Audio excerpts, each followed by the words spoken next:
उत्तम खेती के लिए हमने बहुत ही प्रयासों के बाद एक उपकरण तैयार किया है, जिससे कीट नियंत्रण, रोग नियंत्रण और खाद भी तैयार कर सकता है।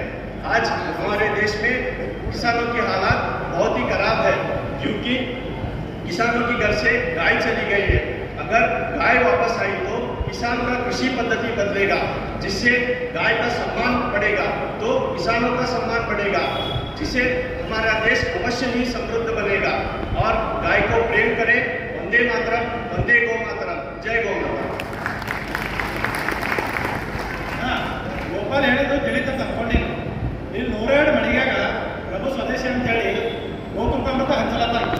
ಅಲ್ಲಿ ಹೋಗಿ ತಗೊಂಡ್ರ ಉಳಿತೀರಿ, ಇಲ್ಲಾಂದ್ರೆ 108 ಹೋಗ್ತೀರಿ. ಇಲ್ಲೇ ಬಾಜು ಪಟ್ಟಣದಾಗ ಗುಂಡಣ್ಣ ಅಂತ ಸಾವಯವ ಕೃಷಿ ಮಾಡಿ ಜೀವನ ಬದುಕಲತ್ತಾನ. ಅವನ ಮಗ ಒಂದು ಗುರುಕುಲದಾಗ ವಿದ್ಯಾಭ್ಯಾಸ ಮಾಡ್ಲತ್ತಾನ. ಸಾವಯವ ಕೃಷಿ ಬಗ್ಗೆ ಒಂದಿಷ್ಟು ಮಾತು ಹೇಳ್ತಾನ, ತಿಳ್ಕೊಳ್ಳಿ.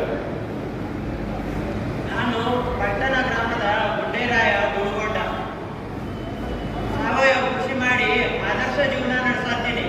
ರೈತ ಯಾವತ್ತು ಬೇಡು ಕೈ ಆಗಬಾರ್ದು, ಹುಡು ಕೈ ಆಗಬೇಕು.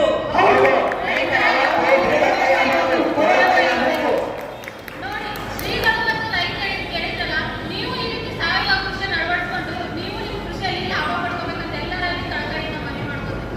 ಧನ್ಯವಾದಗಳು.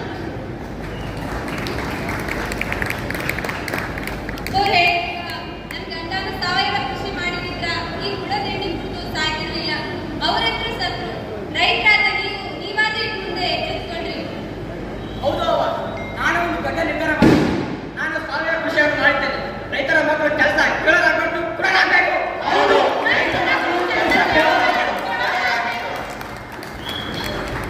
ನೋಡಿ, ರೈತ ಸಮಸ್ಯೆಗೆ ಇಷ್ಟೆಲ್ಲ ಪರಿಹಾರ ಇರುವಾಗ ರೈತ ಯಾಕೆ ಆತ್ಮಹತ್ಯೆ ಮಾಡ್ಕೋಬೇಕು? ಇಲ್ಲಿ ರೋಗನೆಲ್ಲರೂ ನಮಗೆ ಪ್ರತಿಜ್ಞೆ ಮಾಡ್ತೀರಾ? ರೈತೆಲ್ಲ ಆತ್ಮಹತ್ಯೆ ತಡೆಗಟ್ಟಬೇಕಂತ ನೀವೆಲ್ಲ ಪ್ರತಿಜ್ಞೆ ಮಾಡ್ತೀರಾ? ನೆರೆದಂತವ್ರು ಎಲ್ಲರೂ ಪ್ರತಿಜ್ಞೆ ಮಾಡ್ತೀರಾ? ನೀವು ಎಲ್ಲ ಪ್ರತಿಜ್ಞೆ ಮಾಡ್ತೀರಲ್ಲ?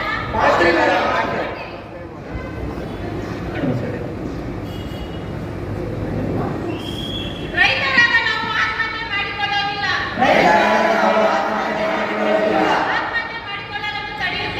ಆತ್ಮಹತ್ಯೆ ಮಾಡಿಕೊಳ್ಳಲು ತಡೆಯುತ್ತೇವೆ. ಆತ್ಮಹತ್ಯೆ ಅಪರಾಧ. ಆತ್ಮಹತ್ಯೆ ಮಹಾಪಾಪ.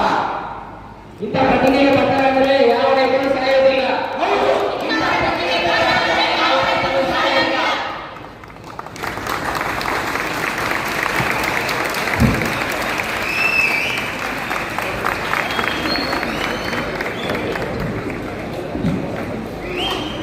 ಕಲಬುರಗಿ ಕೃಷಿ ವಿಜ್ಞಾನಿಗಳ ಮಹಾವಿದ್ಯಾಲಯದ